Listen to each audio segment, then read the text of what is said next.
this is an episode, Adam, that most of our fans really look forward to, and so do we. It's our top 10 films of 2016. Oh yeah. So number 10 on my list, Bruce, is a little film called The Wailing. This Korean import about a flawed man of the law investigating a string of murders in a small town was the cream of the crop, if you ask me. And it's an epic throwback to the likes of The Omen, The Shining, and The Exorcist. Pretty great company. And It's got this really great cultural twist about it.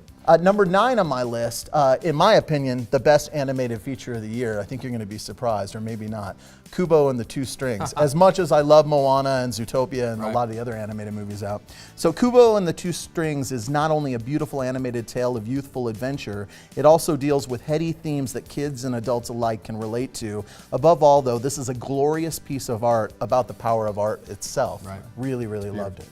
Number 8 on my list is Hidden Figures. Talk about a great feel-good movie. So not only is this a rousing look at NASA's race with Russia to put a man in space, but it's also a powerful and equal measure look at civil rights and women's rights. Plus, quite frankly, it's just one of the best feel-good movies of 2016. Totally agree. Oh, number 7 on my list is Martin Scorsese's Silence. Martin Scorsese's quiet, meditative look at a priest grappling with his own faith is ambitious, provocative, and gorgeous to look at. It's also incredibly well acted. It's quite simply another challenging masterwork from one of our greatest living filmmakers. Number 6 on my list is Arrival. A little time with a loved one is better than no time at all. That's probably the biggest takeaway I took from this thoughtful sci-fi movie starring Amy Adams as a linguist who attempts to break the language barrier between our planet and a visiting alien race. Really terrific movie.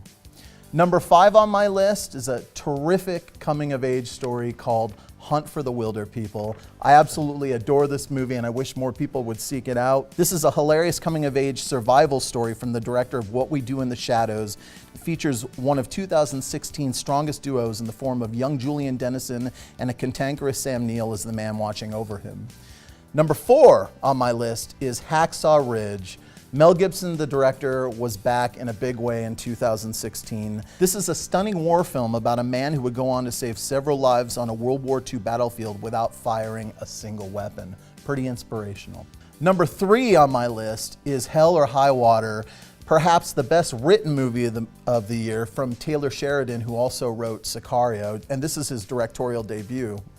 Actually, and it tells the tale of two brothers who go on a Texas-wide bank robbing spree to save the family farm from foreclosure. Absolutely love this movie. Yeah, it's a great one. Number 2 on my list, this should come as no surprise, La La Land. This movie is pure, unfiltered joy. Ryan Gosling and Emma Stone light it up as dreamers trying to obtain their goals in the City of Angels. Whiplash director Damien Chazelle proves that lightning does in fact strike twice with a magical movie musical that also has a lot to say about what it means to be an artist.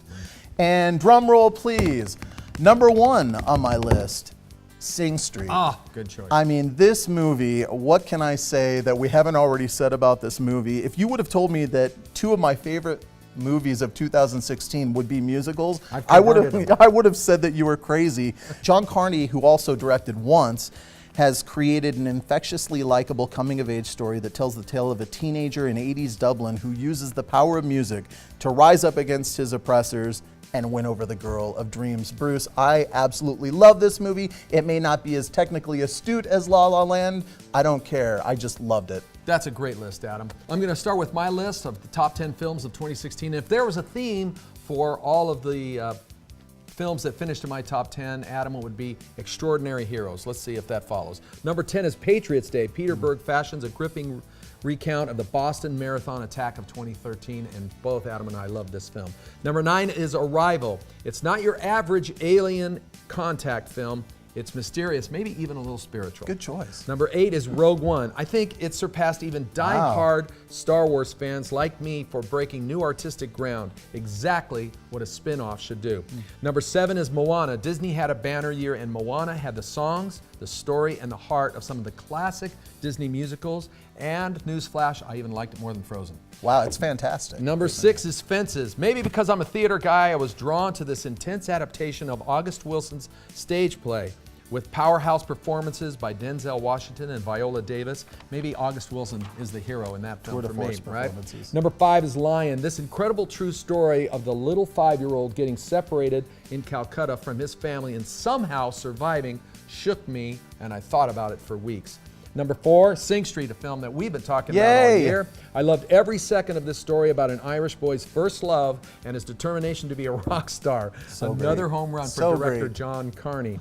Number 3, Hidden Figures. Simply put, this film about 3 African-American women who helped NASA in the early 60s is triumphant and truly a reminder of what unites us. Number 2 is La La Land. Yes. La La La means I love you, and my romance for musicals and Ryan Gosling and Emma Stone, who's amazing, The truth comes continues with this luminescent film. And number 1 is Hacksaw Ridge. In a year of heroes, nothing was more heroic than the true story of World War II Private Desmond Doss and the 75 men he saved without firing a weapon. Yeah. Wow, what a year for Yeah. Mel Gibson. I saw Hacksaw Ridge a couple of times, and he had a good year as an actor too with Bloodfather. Not best of the year material, but still a lot of fun. So there were a lot of films, as you mentioned, that we didn't even get to see. The big one being Manchester by the Sea, which I'm Right. very embarrassed to say because everyone loves it. We will hopefully be seeing it soon. Yes. It's still very limited, but yes, so many great movies last year. Let's hope 2017 is even better. And there you go, another special episode of Film Fanatics has come to an end. I am film critic Bruce Bennett with madaboutmovies.org. And I'm Adam Mass with Cinemast.net. And we're Film Fanatics. Are you? Man, 2016. I really can't wait to see what 2017 Surprise. brings us. And That so would many have made my good list. family and children films. I totally agree. Great animated movies. Right. Just a terrific year. Yep. Absolutely.